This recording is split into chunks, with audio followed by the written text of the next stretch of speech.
Hello students, welcome to the class of software engineering. Let us discuss about guideline based testing. So what do you mean by guideline based testing?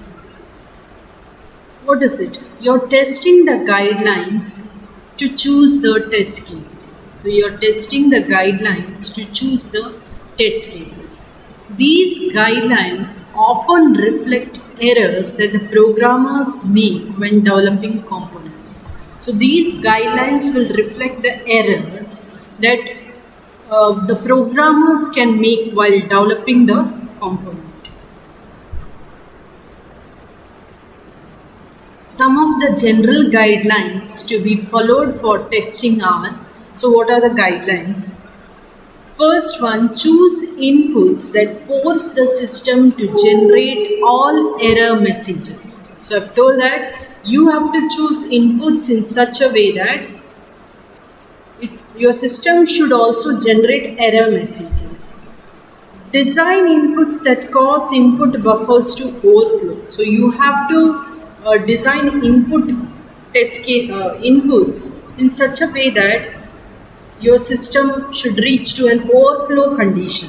Like if you have a stack example, stack overflow, stack underflow. So you have to use that input values to show your system is in overflow state or underflow state. Repeat the same input or series of inputs numerous times. So this is important.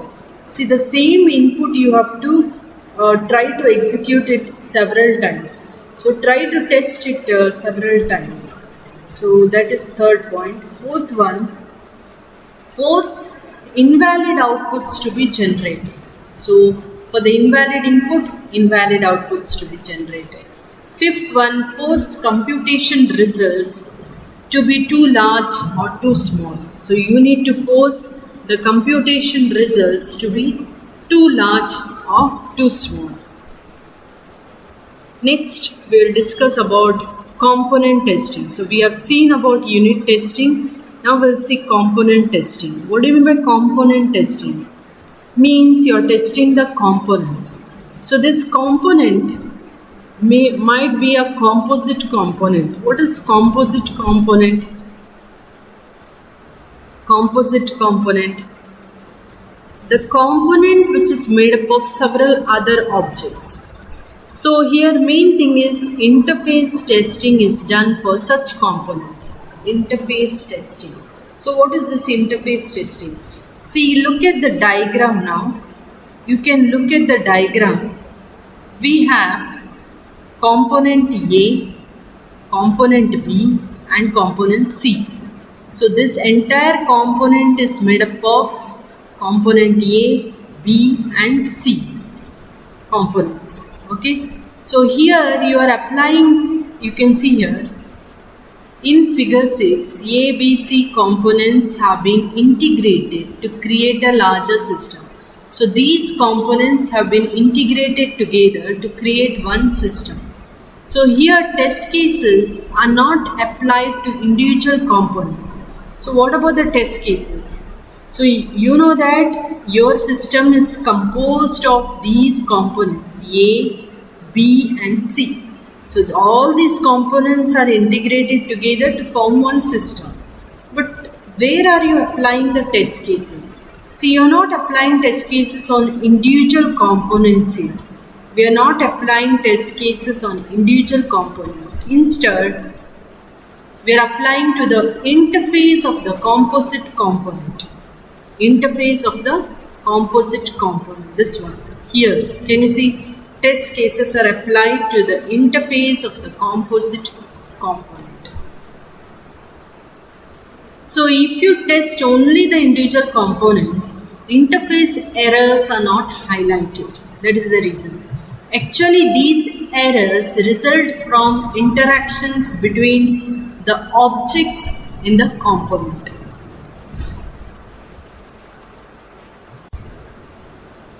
Now we'll see the different types of interface errors. So first one we have is the parameter interfaces. Parameter interfaces. So you know this term parameter because you have studied in C program. So these are interfaces in which data or sometimes function references are passed from one component to another. So in parameter interfaces are the interfaces where you are passing the data or the function references from one component to another. So methods in an object, they have a parameter interface. So when you are calling a method, you are passing the parameters. Second one, shared memory interfaces. Shared memory interfaces. See, these are interfaces in which a block of memory is shared between the components. So these are interfaces in which a block of memory is shared between components. So actually the data is placed in the memory by one subsystem and it is retrieved from there by other subsystems. So mainly this type of interface we are using in embedded systems where actually the sensors, they create data that is retrieved and processed by other system components. So sensors will actually collect the data and that will be retrieved and processed by other subsystems.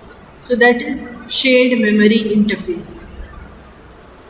Third one is procedural interfaces. See, these are interfaces in which one component encapsulates a set of procedures that can be called by other components. So nothing but one component will be encapsulated with n number of procedures which can be called by other components. Fourth one, message passing interfaces. Message passing interfaces. Now these are interfaces in which one component requests a service from another component by passing a message to it. So one component requests the service from another component by passing message to it. So that is message passing interfaces. So these are the different types of interface errors: parameter interface, shared memory interface, procedural interfaces, message passing interfaces. Interface errors fall into three classes. First one is interface misuse. Second one, interface misunderstanding. Third one is timing errors. So first one, interface misuse. What is that? Interface misuse. See, a calling component calls some other component and makes an error in the use of its interface. That is interface misuse. So a calling component calls some other component and makes an error while using that interface. So this type of error is common with parameter interfaces. Why? Because sometimes when you call a method, you're passing wrong parameters, means errors. It is an error. So you're passing wrong parameters or wrong data type for the parameters or wrong order of parameters. All those will come under this category, interface misuse category. Next, interface misunderstanding. Interface misunderstanding. A calling component misunderstands the specification of the interface of the called component. So it misunderstands it and makes assumptions about its behavior. So thinks that it is going to implement some feature. So for example, see, a binary search method may be called with a parameter that is an unordered array. The search would then fail. So if you are calling the binary search method, what is the precondition there? You have to take a sorted array. So that is the precondition. You have to take a sorted array. And still you give an unsorted array, means it won't work. Third one, timing errors. So these occur in real-time systems, okay, that use a shared memory or a message passing interface. So guidelines for interface testing. First one, examine the code to be tested and explicitly list each call to an external component. So you have to first examine the code which you're going to test it and also explicitly list what call you are making to an external component. Second one, where pointers are passed across an interface. When you're using pointers, you always test the interface with null pointer parameters. Always test the interface with null pointer parameters. Third one, where a component is called through a procedural interface, you design tests that deliberately cause the component to fail. So you have to design test cases such that your system should fail. Fourth one, use stress testing in message passing systems. So we have to use stress testing. What do you mean by that? This means that you should design tests that generate many more messages than are likely to occur in practice. That is stress testing.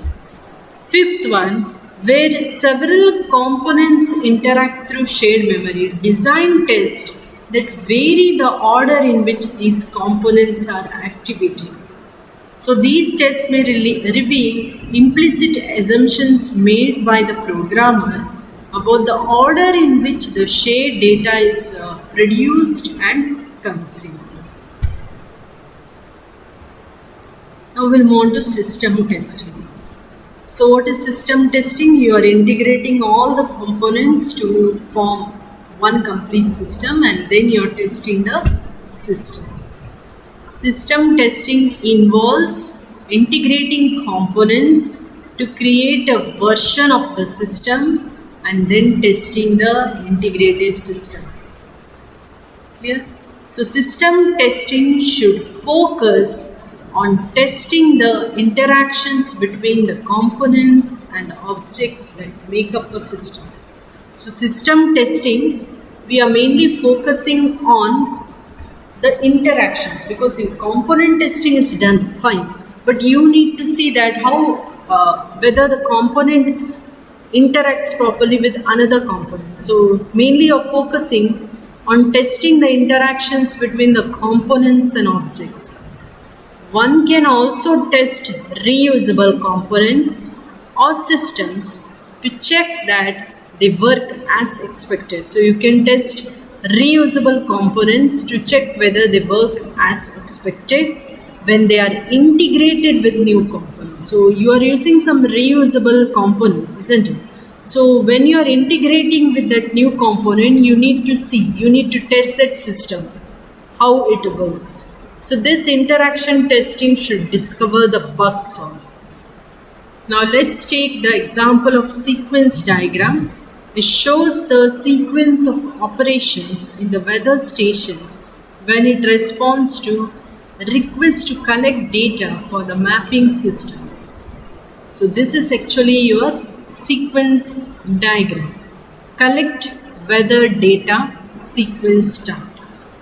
So collect weather data, sequence chart. So you can see here we have the actor here, that is the weather information system. So satellite communication is one object class, weather station is another object class, communication link is another object class, and weather data is another object class.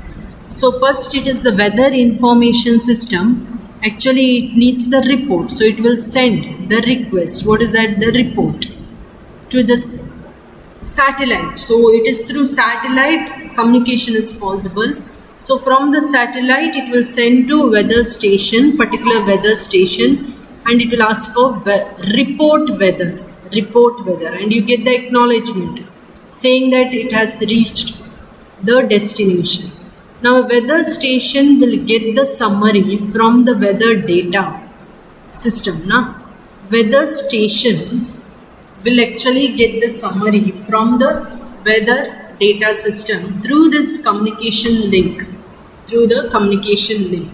or channel. So here actually weather data will summarize all the data which it collects or gathers from various set of instruments. and then your weather station gets it, and after that it sends the report through the satellite to your weather information system. To your weather information system. So the sequence diagram helps to design the specific test cases that show what inputs are required and what outputs are created. So first one, an input of a request for a report should have an associated acknowledgement. So in the sequence diagram, you can see that an input of a request for a report. So here there is request for the report, isn't it? So for that you have the acknowledgement. A report should ultimately be returned from the request. During testing, you should create summarized data that can be used to check that the report is correctly organized. Okay. Second one, an input request for a report to weather station results in a summarized report being generated. So look at that. What input you have given? Report weather to the weather station, isn't it? So what is the output? You get the summarized report, isn't it?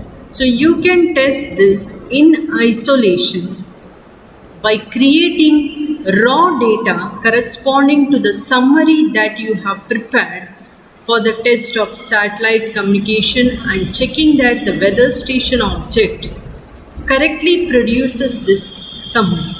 So this raw data is also used to test the weather data object. Next, we will discuss about test-driven development. So in short, it is called as TDD, test-driven development. So TDD is an approach to program development in which testing and code development are interlinked. So it's not like that after development of the product, we will start the testing process. No. In TDD, the testing and code development both are interleaved. So here one can develop the code incrementally along with the test for that increment. So now how you are developing your system, how you are writing the code, think for one component you are writing the code means at the same time you can test that component. Okay. So unless the code that had been developed passes the test, one cannot go to develop next increment. So unless your first increment will pass the test, you cannot move to the next increment. So this is the figure. You can see here, identify new functionality, that is your increment. One increment is one functionality you are going to develop. You write test for it. Run the test. Now if the test fails, implement functionality and refactor. So what is that? You have to implement the functionality and refactor. Again, refactor the code and implement the functionality. But here if it passes, then that particular, you can move to the next functionality. You can think about writing tests for the next functionality, developing the code for the next functionality. The steps as shown in the figure are: first one, identify the increment and its functionality. So this should be small and implemented in few lines of code. Keep in mind. So first you have to identify the increment and its functionality. This should be small and implemented in few lines of code. Within few lines of code, you should be able to implement the increment. Second one, write a test for the functionality and implement this as an automated test. So this means that the test can be executed and will report whether or not it is passed or failed. So you have to write a test for the functionality. And you have to implement this as an automated test which will give you the result whether it is passed or failed. Then third point, then run this test along with other tests that have been implemented. Fourth one, now implement the functionality and rerun the test. This may involve refactoring the existing code, and you can add new code also. Refactoring the existing code and adding new code. Fifth one, once all the tests are successful, try implementing the next increment. So you have to implement the next increment. What are the benefits of TDD? First one is code coverage. Code coverage means every code segment will be having at least one test. So every code segment will be having at least one test. So all the code are executed, I can tell, and defects are discovered. So all the code are executed and defects are discovered. Second one is regression testing. So you have to run a regression test to check that changes to the program have not introduced new bugs. So running the regression test is mainly to check any changes you have done to the program will not introduce any new errors or faults.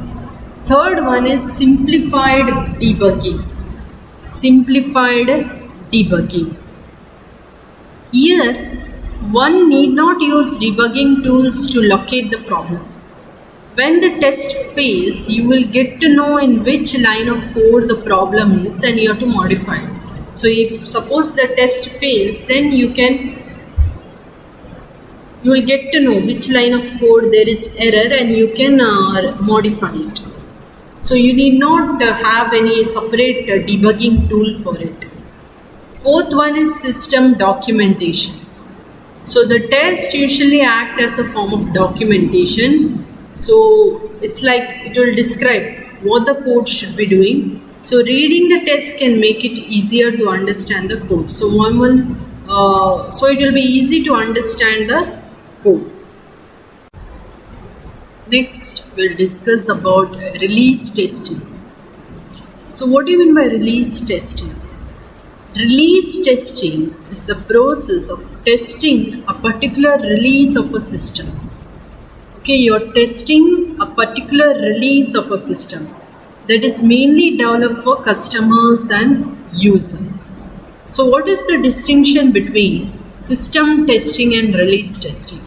First one, a separate team that has not been involved in the system development should be responsible for release testing. So see, the developers have developed the code, correct? They have developed the system. So that developer team members will be in the development team. So they have developed the software. But for your release testing, the team should be one who have not at all been involved in the development process. So a separate team that has not been involved in the development process should be responsible for release testing. Second one, system testing mainly discovers the defects. Release testing checks that the system meets its requirements and is good enough for external use. So system testing you're doing for discovering the defects, but release testing is you're just seeing whether whatever you have developed, that is actually satisfied by the customer. It meets the requirements of the customer. You're just checking whether it meets the expectations of the customer and it is good enough to be used or not. So different types of release testing are, one is requirements-based testing. So what do you mean by requirements-based testing? See, here you have to test the requirements. So requirement should be written so that a test can be designed for that requirement. So that's why whenever you are specifying requirements in SRS, you write it in such a way that you can design a test case for it. You can design a test for it. In requirements based testing, we consider a requirement and derive a set of tests for it. So in requirements based testing, we are taking one requirement and we are trying to derive a set of tests for it. So we will take an example of MHC PMS system. Consider the following requirement. I'll read the requirement. How the requirement has been written, just see. If a patient is known to be allergic to any particular medication, so for the patient some medication is given. Now after taking that medication, if the patient is allergic to that particular medication, then prescription of that medication shall result in a warning message being issued to the system user. So such cases, a warning message should be issued to the user. If a prescriber chooses to ignore an allergy warning, okay, they shall provide a reason why this has been ignored. Now if they ignore that allergy warning, then they have to give reason for it, why it has been ignored. Clear? To check if these requirements have been satisfied, you may need to develop several related tests. Now this is one requirement. Now you have to see whether this requirement has been satisfied or not. For that you have to perform certain tests. First one, set up a patient record with no known allergies. So first test case you design in such a way that you set up a patient record who is having no allergy at all. So prescribe medication for allergies that are known to exist. Check that a warning message is not issued by the system. Now thing is, main is input is you are giving the prescription for a patient who is having no allergy issues. Then what your system should do? It should not generate the warning message. So you check that a warning message is not issued by the system. Second one, you set up a patient record with a known allergy. So you now take a list of patients who are having some allergy problem. Prescribe the medication, give the medication to them, to that the patient is allergic to, and check that the warning is issued by the system. Now you have to check that whether your system will generate a warning message or not to the user. Third one, set up a patient record in which allergies to 2 or more drugs are recorded. So now if a patient is being allergic to 2 or more than 2 drugs, you need to test for that. So prescribe both of these drugs separately and check that the correct warning for each drug is issued. Now it is 2 or more drugs, no? So you have to generate the warning message for each drug. Fourth one, prescribe 2 drugs that the patient is allergic to. We are taking only 2 drugs. So check that 2 warnings are issued. So you have to check now, your system will issue 2 warnings to the user. Fifth one, prescribe a drug that issues a warning and overrule that warning. Check that the system requires the user to provide information explaining why the warning was overruled. So I told that a warning message has been given to the user, but still he has ignored it, overruled it. So your system should be able to provide information why that particular patient has overruled that warning message or ignored the warning message. Next we'll see that is the scenario testing. So it is an approach to release testing where you devise typical scenarios of use and use them to develop test cases for the system. So here we are taking certain scenarios where you can use the system and develop the test cases for the system. What is a scenario? It is a short story that describes one way in which the system might be used. So scenario is a real life situation where exactly you can use your system. It should be realistic and real system users should be able to relate to them. So it should be realistic, one thing. So that's why I said it's a scenario is a real life situation where the system is being used. We will take one example now so that you will get to know about scenario testing. We are taking Kate. Kate is a nurse, okay, who specializes in mental health care. One of her responsibilities is to visit patients at home to check that their treatment is effective and that they are not suffering from medication side effects. So we are taking a scenario where Kate is a nurse, okay, who is working in this mental health care clinic. So she will actually go to the patient's house and see the patient and see how the treatment is going on and whether they are suffering from any side effects. On a day for home visit, so one day she goes for the home visit, Kate logs on into the MHC PMS system. So what she has to do is now during her daily visit, okay.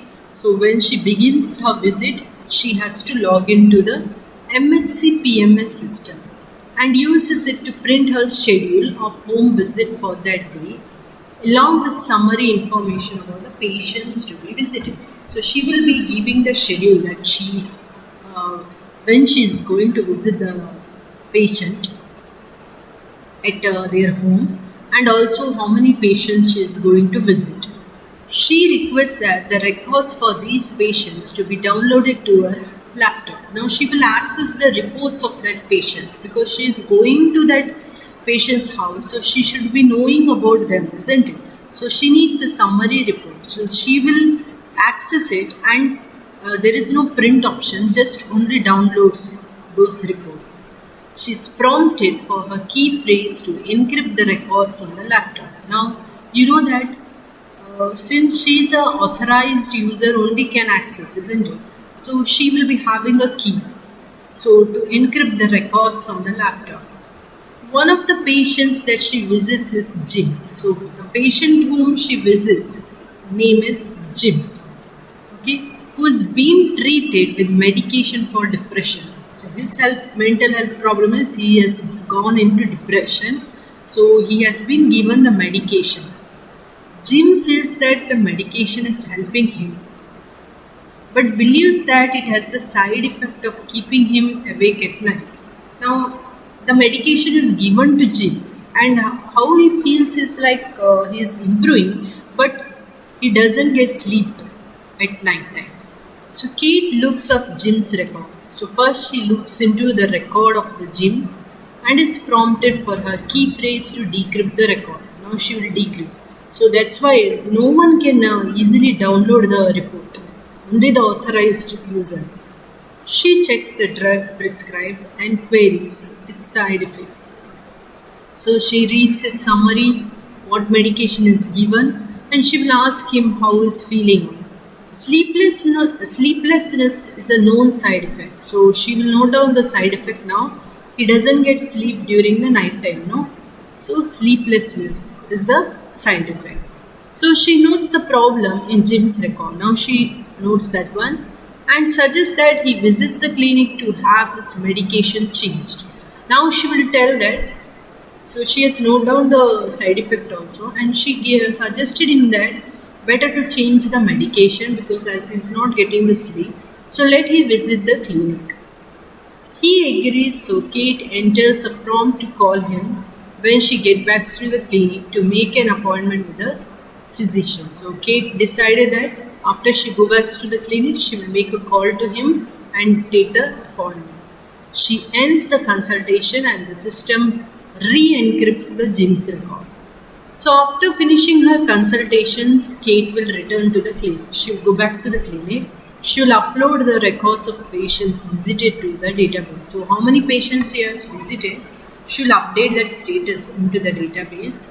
The system generates a call list for Kate of those patients who she has to contact for follow-up information. Now the thing is now, the system will show all the call details of the patients whom she has visited, and she has told that she'll make a call for further information or making appointments. So this is one scenario. See how it has been explained here, like a short story.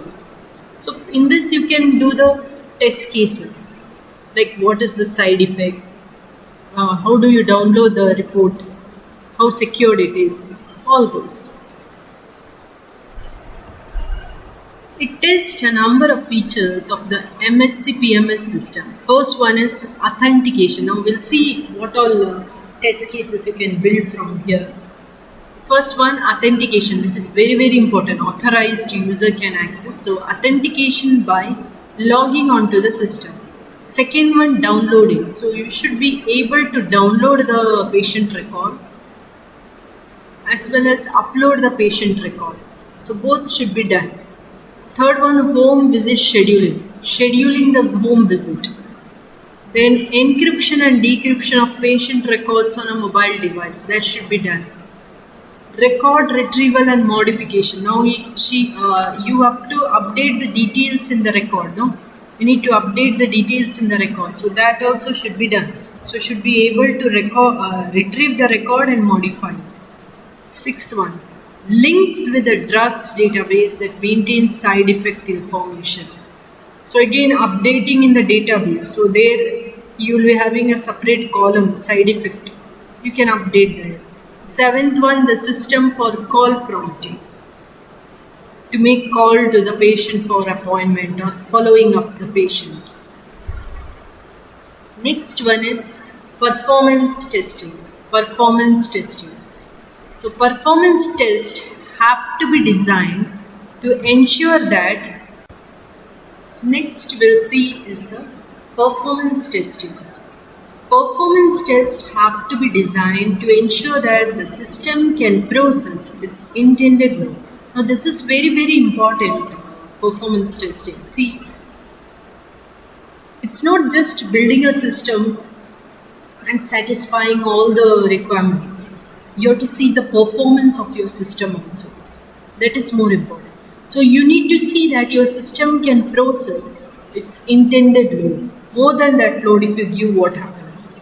Here we are running a series of tests. So in performance testing, we will run a series of tests where you are going to increase the load. So for example, like I'll keep the load 100, then I'll slowly increase 150, then 200, 300. What happens when it reaches 500? System crashes. So until the system performance becomes acceptable, you keep it, try to increase the load. So to test whether performance requirements are achieved, you need to construct an operational profile. So suppose you want to test your performance requirements are achieved by the system, you need to construct an operational profile. So what is this, an operational profile? It is a set of tests that reflect the actual mix of work that will be handled by the system. So it is a set of tests only that reflect the actual mix of work that will be handled by the system. We'll see with an example.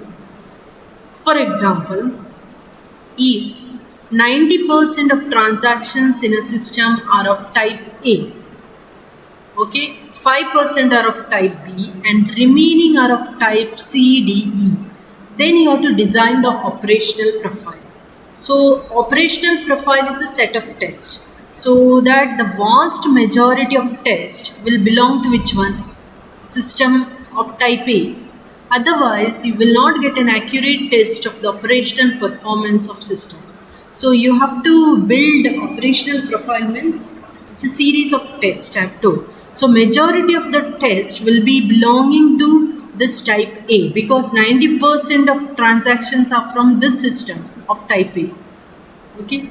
For example, if you are testing a transaction processing system, then you need to design a system of processing 300 transactions per second. For 1 second, 300 transactions. So you see, you do online payment, how fast it is. No? Within a few fraction of seconds, amount will be debited, credited, and you will get the message transaction successful. So You think if your transaction, if you sit for 5 minutes, you don't have the patience, correct?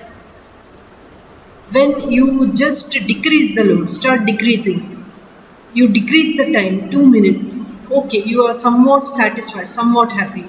1 minute, you're more happier than the previous, isn't it?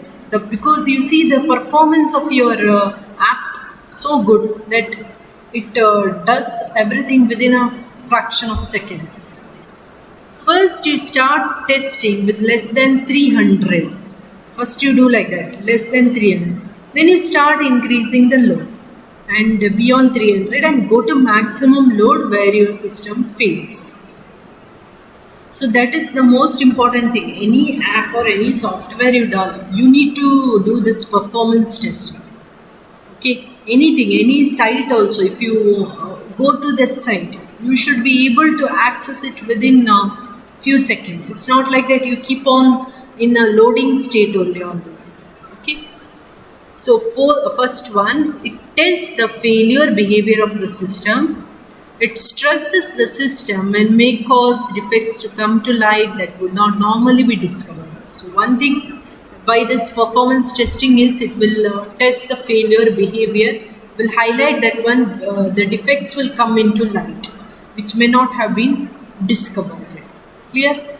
So earlier, like in your mobile phone, you had normal messages, text messages. You didn't have multimedia messages on, voice message.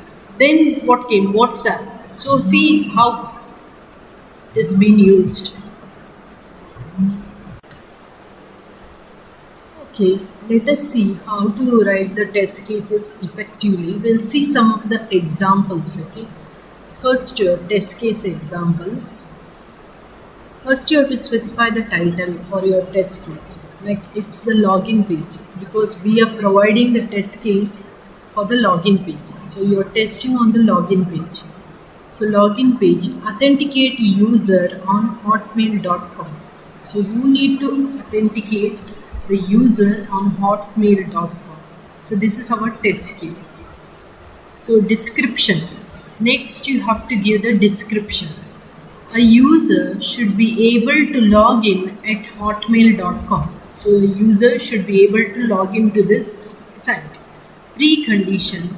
The user must have an email address and password that is previously registered. So he must have already created the account. So he should have the email address. He must have the email address and password. Assumption, the browser supports hotmail.com. We will imagine that, we'll assume that whatever browser you are using will support the hotmail.com. Next, test steps. You have to specify. So first you have to navigate to hotmail.com. You have to go to hotmail.com. So type in the URL of your browser hotmail.com. Next, enter the email address of the registered user in the email field. So it asks for now it will ask for enter the email address in the field. So you have to enter your email address. Next, it will ask the password. Enter the password of the registered user. Okay. Then click the next button. So once you have entered the email address and the password, you have to click on next button. So then you have to click login. So here you are checking what will be the result. Expected result is given. The Hotmail inbox of the user should load and it should appear. So it should load and your inbox should appear. No? So that means you have successfully logged in. Else no. So somewhere your email address or password might be wrong. So that incorrect message might be displayed. We'll consider one more example. So in this test case, they have made in a tabular way.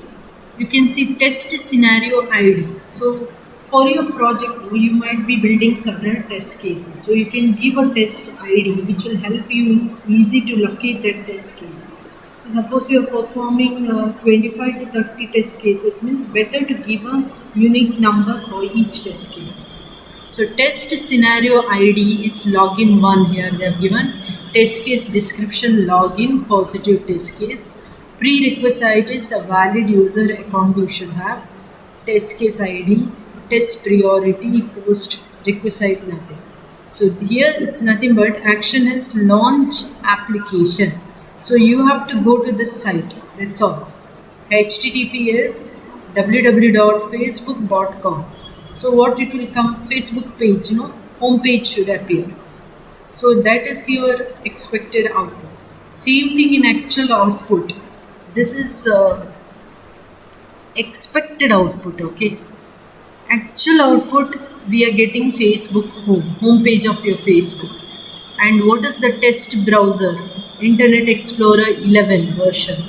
Test result will show it is passed because you get the home page of your Facebook. Test comments, you can just see who was logged in, on which date, at what time. Okay. And the second action is enter correct email and password and hit login button. So input you are giving email ID and then password you are giving some.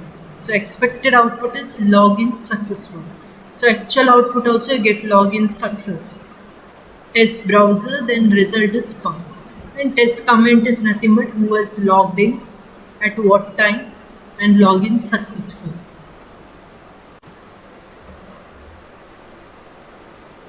Now let us see the third example, similar test case. So you can see test case system is ATM system designed by such a company, executed by short description. What is that? Test the ATM change pin service. So you are telling that you want to change the ATM pin. Okay. So total test case name is change pin. Okay. So here precondition is the user has a valid ATM card. The user has accessed the ATM by placing his ATM card in the machine. So he has put his card already in the machine. The current pin is 1234. The system displays the main menu. Okay. So now precondition you have to take is the user has inserted his card into the ATM machine. And he has entered the pin, that is 1234. Now it will display the menu.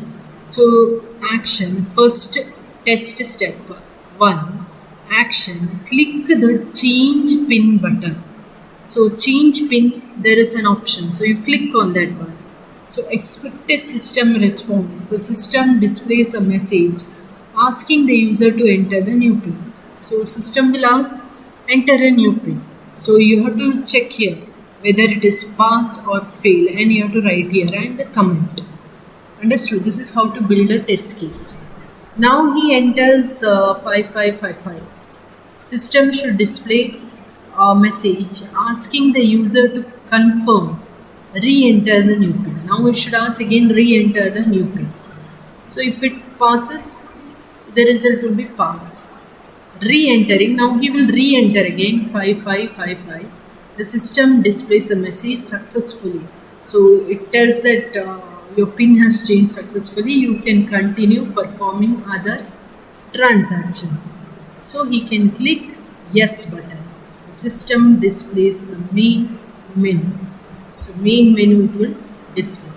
So what is the post condition? That new pin 5555 that will be stored in the database. Now let us see one example for partition testing. We'll consider one example like ordering pizza. Okay, so the pizza values have been specified. 1 to 10 is considered valid. So this is the input value from 1 to 10. So you can order pizzas from 1 to 10. So a success message should be shown. While value 11 to 99 are considered invalid for order, and an error message will appear. So suppose if you give values about 10, that is 11 to 99 they have taken that value, you have to get an error message. Your system should generate an error message and tell only 10 pizza can be ordered. Okay, so now you have to build the partition testing. So here is the test condition. So now let us look at the test condition.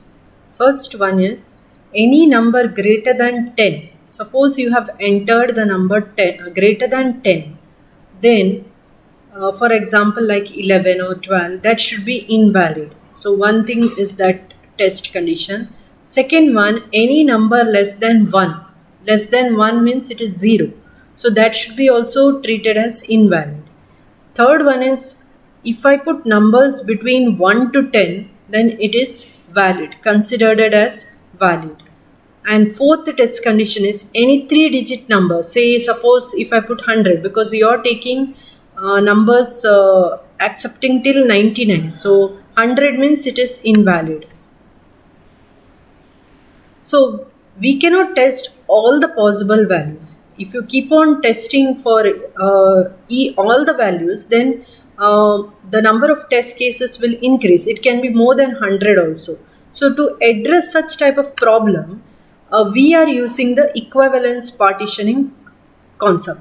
So already you know about equivalence partitioning concept.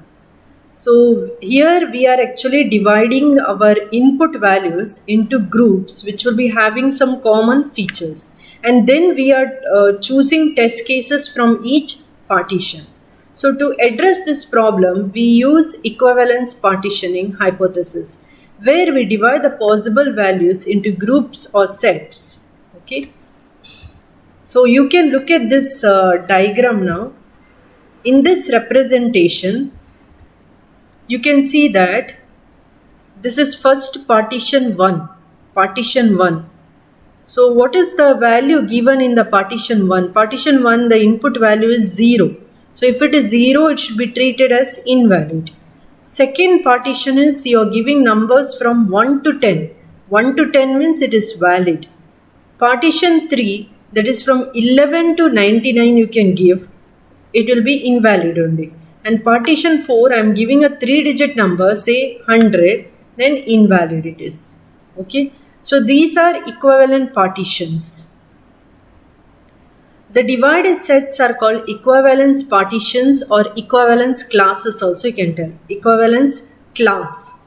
Then we pick only one value from each partition for testing. Now you have to choose the test cases from each partition, isn't it? So you need to pick one value. No need to do test for all the values. So that is one advantage. You pick one value, only one value from each partition for testing.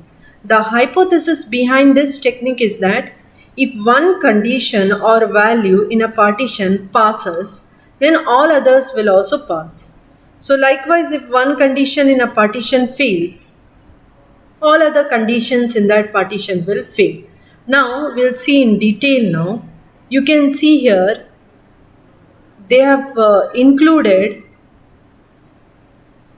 partition 1, okay, partition 1. This is partition 2. So partition 1, how they have taken 0, and here also they have taken 1. Partition 2, 10 and 11. What they have taken is the boundary also. So from 1 to 10, it is acceptable, valid. So what does it mean? If any one value from the set passes the test, then the whole set of partition is considered a pass or valid. So you think I give any number between 1 to 10. Suppose if I give 5, this one here it's written 5. So it is valid, means the test is passed. Test is passed. So that means that I will not do for other values like 6 or 7 or 8. I won't do it. It's understood. Our test will get passed. So that is the meaning in the hypothesis. So same thing, this is partition 1 where I am giving -1. That means below 0. So it's not acceptable. So same thing. Another thing is you can consider the boundaries. I've told that. You can consider the boundaries or the midpoint. So that is boundary value analysis. You are testing the boundaries between the equivalence partitions. So here this is partition 1, 0 value it takes. Partition 2 if I take from 1 to 10. So here the boundary line is 1 and here it is 10. So midpoint is 5. Partition 3 when I take 11 to 99. So 11 will be this boundary value and here 99 is the boundary value. So you can take that particular boundary value also. So in boundary value analysis, you will check the boundary values, like you just check the boundary values here 0, 1, 10, 11, 99, 100. That is also sufficient for partition testing.